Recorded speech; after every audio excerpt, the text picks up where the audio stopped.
Have you lost your job? In the last 3 months, over 10 of my colleagues that I've known in the industry for several years have lost their jobs. And today, I want to give you hope and an opportunity to move forward.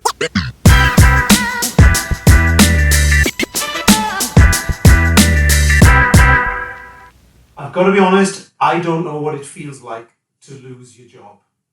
But I do know what it feels like to have to let people go. And this week or this month or in the beginning of this year, maybe through COVID, if you've lost your job, my heart goes out to you. And over the last couple of months, as I already said in the introduction, I know several colleagues that have lost their work as companies have been slimming down due to the COVID-19 pandemic. But at the same time, I've also been having phone calls from business colleagues, directors and business owners that have had to have the harrowing task of laying people off. My heart goes out to both groups of people and my heart goes out to you today. So I have put this video together for you this week in a hope to be able to help you move forward. And I want to share with you some of the advice that I gave the people this week that called me and said, Phil, what do I do? So the first thing I suggest you, I'm going to share with you 4 R's today. The first R that I would encourage you to do is to, first of all, to respond, not react. You see, what happens when circumstances and crisis and bad news comes our way, we have a tendency to react instead of respond. Let me explain. If you've got a friend or a colleague or a family member that is in hospital and they're given medication to help them get better, you want them to respond to that medication, not react. Agreed? Reaction is something negative. Response is something positive. And in the middle of the turmoil that you find yourself in, the tendency is that we tend to react. We tend to get angry maybe or frustrated at the people or the system or the company, and we sometimes take matters into our hands in the wrong way. So the first thing I'd ask you to do is to take a deep breath and just respond to the situation. Try and, kind of switch yourself off and just take some time out. So that with that in mind, not only do I suggest that you respond, but the second thing I'd like you to maybe consider doing is to reflect. You see, when we make decisions in a hurry, they're normally bad decisions. And you have got an unique opportunity right now to take a short time for reflection. Look, maybe take a couple of days off or a week off. Maybe go see some friends, try and kind of get your mind off the matter and try and move forward with where you're at. But take time to actually reflect. Take time to reflect on where you are, because you have an unique opportunity right now to be able to take a different direction in your life if you want, or work for a different company, or a complete career change if you want to do something completely different. So please don't react, please respond. And secondly, take time to reflect. The third thing I encourage you to do is then to regroup. And this is the section that I want to take the most time talking to you about this afternoon, is regrouping. You see, when we're regrouping, we're putting back together things that have kind of gone in a separate way. Sometimes we get a team together, don't we, to regroup and to review and reflect and to reset and then move forward. So you have an opportunity right now to regroup. Maybe you want to really go somewhere different with your career and take a completely different change. In my experience, 30 to 40% of people want to do that. In fact, the 10 colleagues, and I took time today to work out how many of the colleagues that I've spoken to, what they were in number. It's exactly 10. Yesterday and today, I spoke to the 9th and 10th person that had been let go in the industry today. So I took time to talk to them and say, what do you want to do?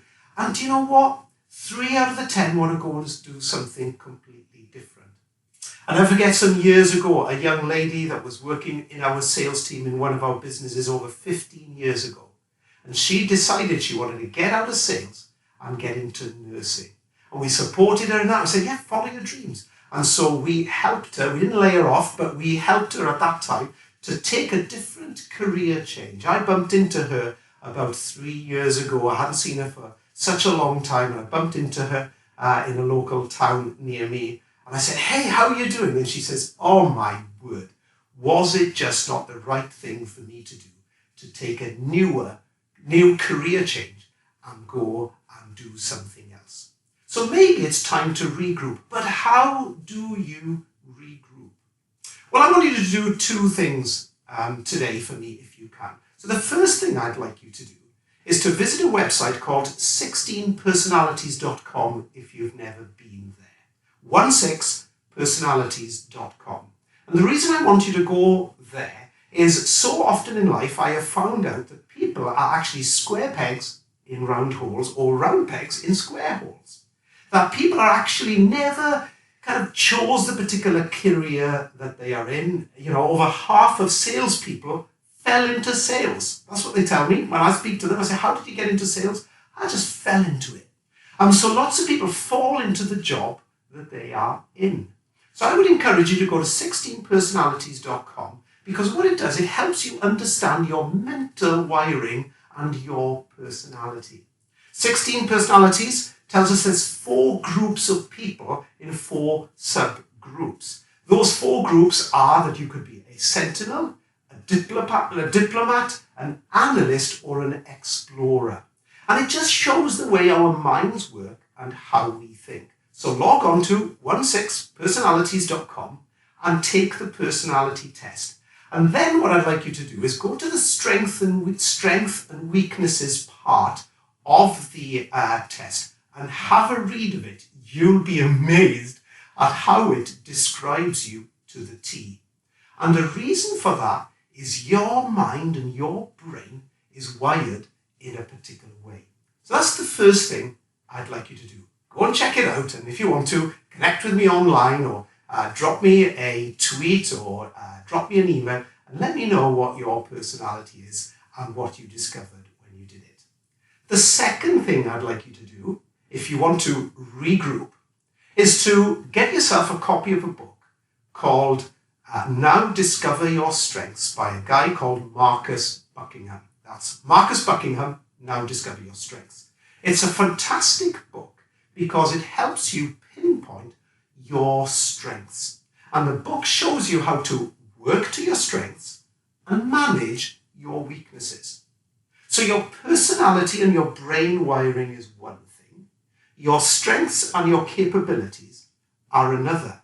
And putting both those to work in a particular way is actually you. You know, right now you might be feeling maybe worthless. Your self-esteem might have taken a real blow because you've maybe lost your job. I want you to know today that you're 1 in a million. In fact, more than that, you're 1 in just over 7 billion. There is nobody like you on the face of this planet. Nobody's got the same fingerprints as you. Nobody's got the same retinas as you. You are unique. And equally, your brain is unique.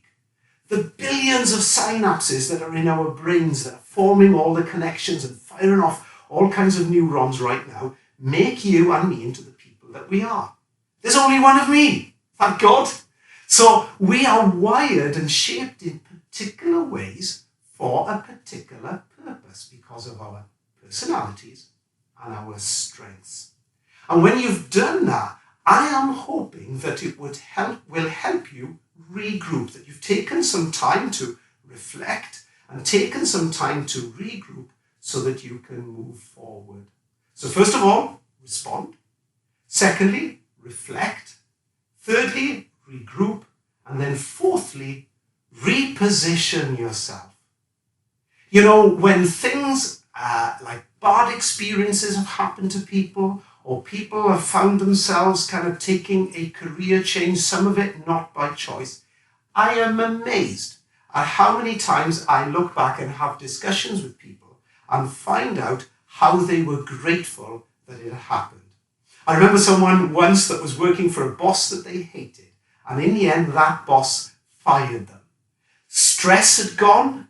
They were so relieved of all of that had happened to them that they could actually just move on and found themselves working in a different company for a great boss. It's great when people take a complete career change, sometimes out of choice and sometimes out of situations that are forced upon us. In fact, those of you that maybe know my wife Ruth will know that just over a year ago, she fulfilled something that she always wanted to do, which was to give her life to be working for a cause greater than herself. And so my wife today is a leader and a manager in the Compassion charity that we've been supporting as a family for many, many years, over 10 years.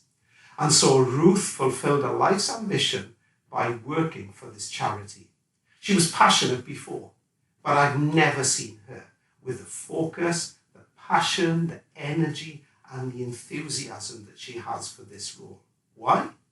Because she knows who she is, and she is working to her strengths. And she regrouped and moved forward and repositioned her life. So can I encourage you to reposition? If I can help you in the small way, please connect with me. Hit my website at phylipmorgan.com. And if you click on a link that's on the top of the page there, there's some help that I'm giving you. Just click on the link. Have you lost your job on the top there? Click on the link and I'd love to help you and connect with you. There's some articles and some reading there. But if you've lost your job, my heart goes out to you. But I can tell you what, it's not the end. The best is yet to come. Thank you.